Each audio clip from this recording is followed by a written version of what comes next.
So I once had a friend, and, well, I'm sure that I've once had multiple friends,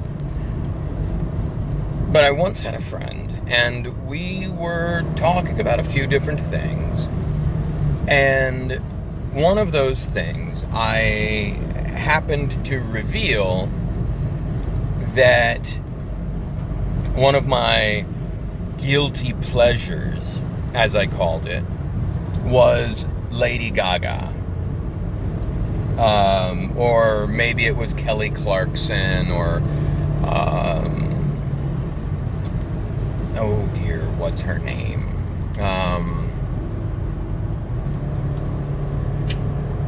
Kesha. It was Kesha. Her album Cannibal, her album Animal. These are brilliant albums, and we can talk about later why that is. We don't, it's a different discussion. But these are fabulous albums. They really are. And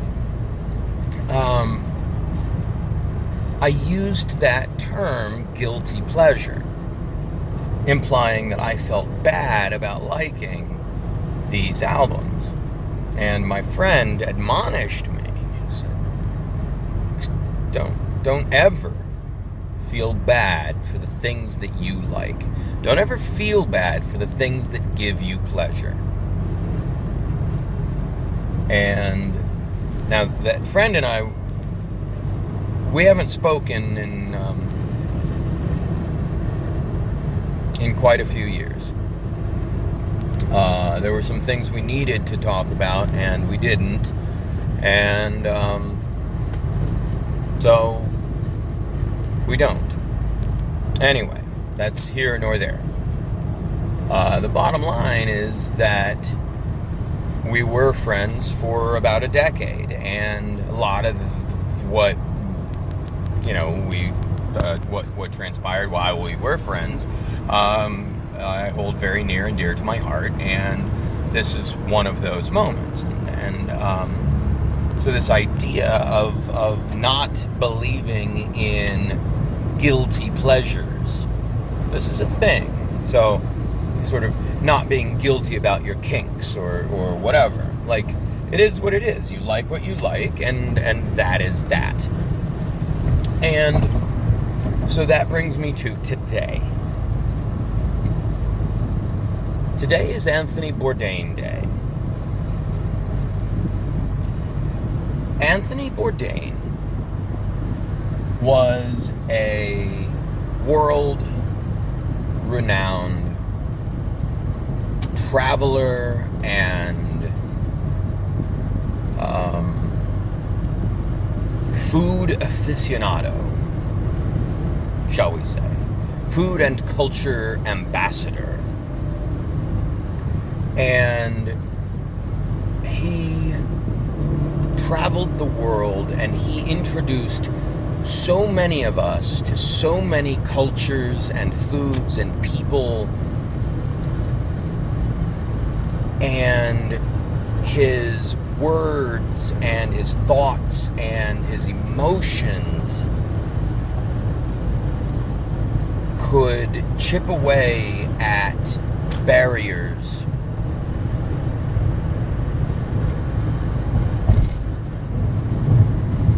and he was once asked, and I'm trying to remember the question itself, whether it was, what is your guilty pleasure, or whether it was just, what's your favorite food? And whoever it was, the interviewer was definitely expecting it to be something, I don't know, either completely insane and bizarre like durian, which, for those of you who are unaware, is a notoriously stinky fruit. If you grow up with it, it is what it is. You have the tastes of what you grow up with. If you don't grow up with it, you will think that you are dying. or that someone is trying to poison you. It's intense. If you give yourself a moment, breathe deeply, and let your body adapt to it, it's absolutely, it really is kind of, I'm not quite to where I can say it is absolutely delightful, but it is there.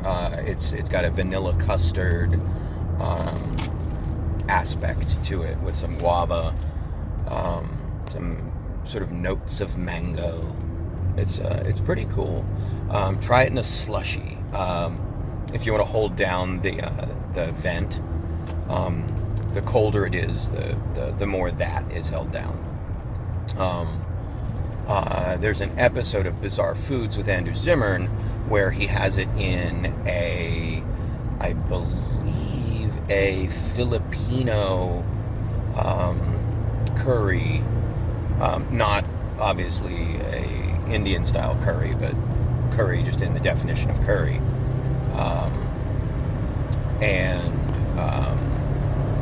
With the warm sauce, it actually also does the same. Back to where we were. So Andrew Zimmern, no, sorry.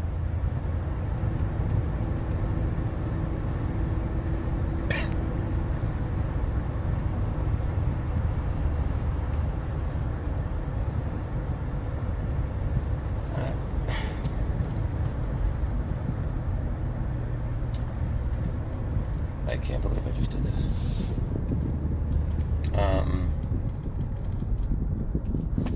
So this is what happens.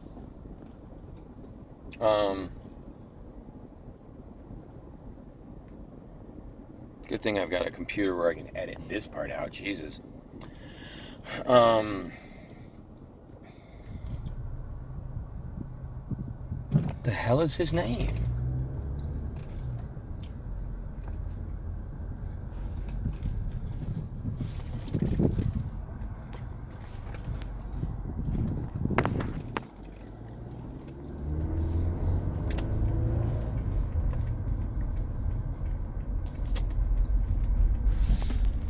So our friend was asked,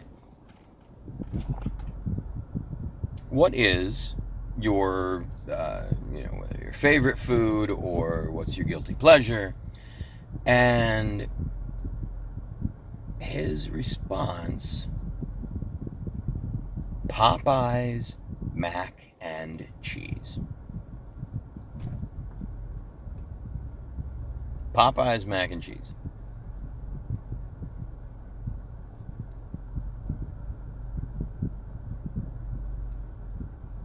Now,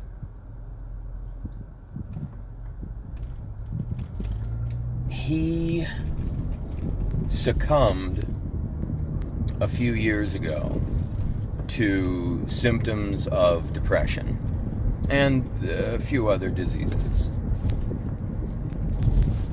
I myself suffer from bipolar disorder, which is a variant of depression.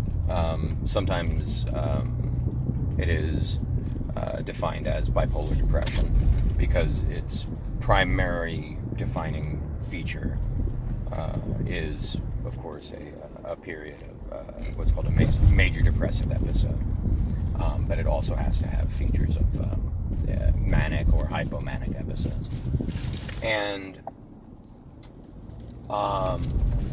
so when there are celebrities or just people who are out there in public, so yes, I know that that's sort of the definition of a celebrity, but there's people who we just see out there in public, but then there's also people who are on TV regularly, etc., blah, blah, blah. That's a celebrity, So, anyway, when there's a celebrity who is was battling depression, that means a lot to me. And when there's a celebrity who is losing that battle to depression, that means even more to me. And the day that he lost his battle to depression, I was at an outpatient clinic because of my own battle. And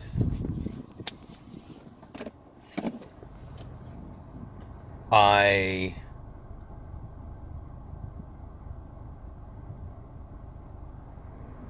had a really hard time driving home.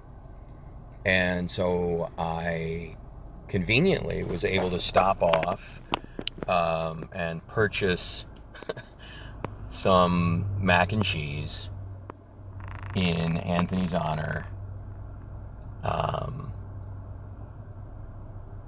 And so today I did the same. So Anthony Bourdain, here's to you. And may we all find it in our hearts to live by your example of open-mindedness and peacefulness and goodwill toward others.